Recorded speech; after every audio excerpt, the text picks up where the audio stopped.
បាទសូមជម្រាបសួរខ្ញុំបាទពិតជាមានអារម្មណ៍សប្បាយចិត្តមែនទែនដែលបានបន្តលេងនៅលីកបាល់ទះតៃវ៉ាន់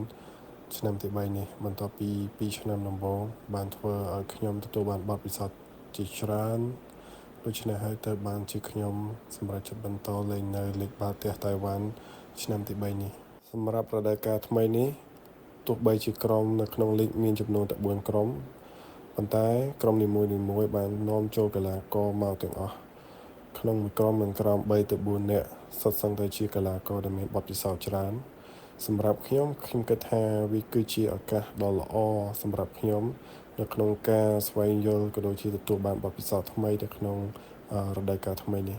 សម្រាប់រដូវកាលថ្មីនេះខ្ញុំបានតាំងចិត្តខ្ពស់សម្រាប់ជួយក្រុមក្នុងការពារតំណែងជើងឯកនៅឆ្នាំនេះអ្វីត្បិតតែឆ្នាំនេះមិនស្រួលដូចជាឆ្នាំមុនប៉ុន្តែ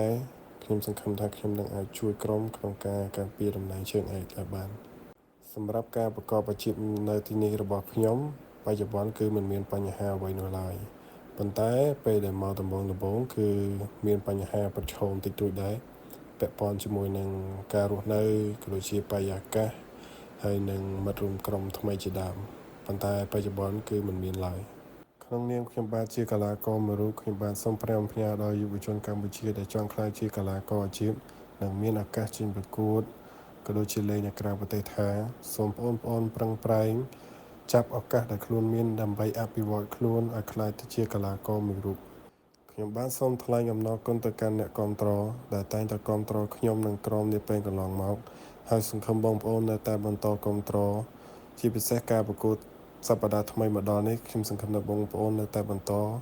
ក៏ដូចជាសប្តាហ៍នាពេលខាងមុខទៀត